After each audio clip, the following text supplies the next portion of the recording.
বিসমিল্লাহির রহমানির রহিম। সবাইকে স্বাগতম অনেকদিন পরে আমার চ্যানেলে। আজকে আমি কবরের জীবন ও রমজানের শিক্ষা নিয়ে আলোচনা করব। প্রথমে হচ্ছে প্রত্যেক প্রাণীকে মৃত্যুর স্বাদ গ্রহণ করতে হবে। তারপর তোমাদেরকে আমাদের দিকে ফিরিয়ে আনা হবে। সূরা আনকাবুত। প্রিয় দর্শক, আমরা সবাই জানি মৃত্যু অবধারিত, কিন্তু আমরা কি কখনো ভেবে দেখেছি মৃত্যুর পর আমাদের কি হবে, কবরের জীবন কেমন হবে? আজকের আলোচনায় আমরা জানব কবরের কঠিন বাস্তবতা ও রমজানের সাথে এর সম্পর্ক কি। কবরের জীবনে প্রথম রাতে সবচেয়ে কঠিন, মৃত্যুর পর শুরু হয় প্রকৃতি জীবন। মানুষকে তার কবরস্থলে নিয়ে যাওয়া হয়, যেখানে সে একা থাকে। এই প্রথম রাতেই একজন মৃত ব্যক্তি বুঝতে পারে দুনিয়ার জীবন শেষ। এখন শুরু হলো আখিরাতের পথ চলা। রাসূলুল্লাহ সাল্লাল্লাহু আলাইহি সাল্লাম বলেছেন, কবর জান্নাতের বাগান সমূহের একটি বাগান, অথবা জাহান্নামের গর্তের একটি গর্ত। যারা ঈমানদার ও নেক আমলকারী ছিল, তাদের কবর হবে প্রশস্ত ও আলোয় ভরা। কবরের জানালা খুলে দেওয়া হবে জান্নাতের দিকে। তারা জান্নাতের সুগন্ধ পাবে।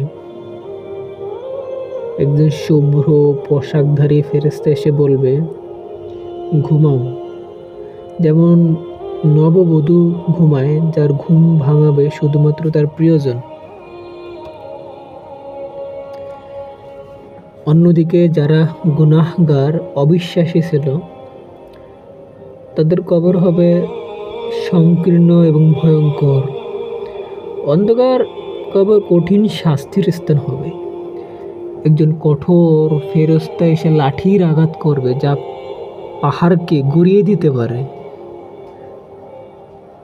মুনকার নাকির কবরের 3টা প্রশ্ন করবে। কবরের মধ্যে 2টি ফেরেশতা আসবে, তাদের নাম মুনকার ও নাকির, সেটা আমরা সবাই জানি। তারা 3টি গুরুত্বপূর্ণ প্রশ্ন করবে। নাম্বার 1, তোমার রব কে? নাম্বার 2, তোমার দিনের নাম কি? নাম্বার 3, তোমার নবী কে ছিলেন? যারা দুনিয়াতে সত্য কথা বলছে, ইসলামকে অনুসরণ করেছে, মানুষের হক নষ্ট করে নাই, সবসময় সৎ পথে আদেশ, অসৎ পথে নির্দেশ করেছে, তারা সহজ উত্তর দিতে পারবে। তন্মধ্যে যারা অবহেলা করেছে, তারা বলবে, আমি জানি না। এরপর তাদের জন্য কঠিন শাস্তি শুরু হবে। কবরের শাস্তি ও জান্নাতের অপেক্ষায় রাসূলুল্লাহ সাল্লাল্লাহু আলাইহি সাল্লাম বলেছেন, কবরের শাস্তি সত্য, তোমরা এটি থেকে আল্লাহর কাছে পানাহ চাও।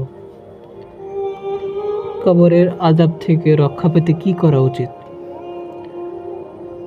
হে প্রিয় বন্ধুগণ, আমরা নিয়মিত নামাজ পড়ব, কোরআন তেলাওয়াত করব, দান সদকা করব, মানুষের হক আদায় করব, রমজানের ফজিলত গ্রহণ করব। এখন আসি রমজানের সাথে কবরের সম্পর্ক।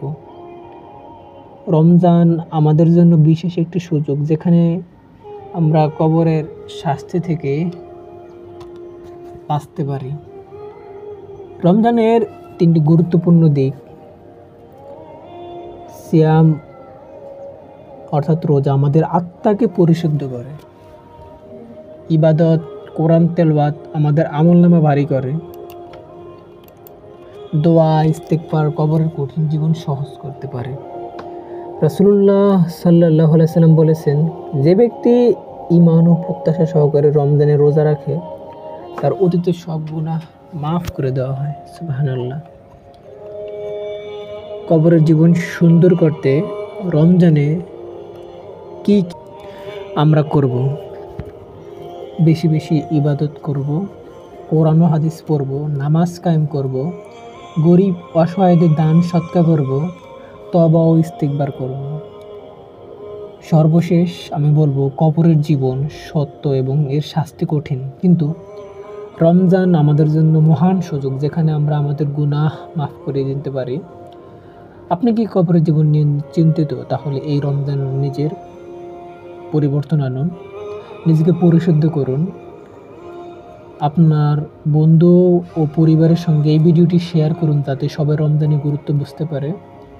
সবাই আমার ভিডিও দেখে যদি ভালো লাগে আমার চ্যানেলের সাথে থাকবেন এবং সাবস্ক্রাইব করবেন এবং অল বাটন ক্লিক করবেন, যাতে পরবর্তীতে কোনো যদি ভিডিও আসে ইসলামিক, তাহলে আপনাদের সবার কাছে প্রথমে চলে যাবে।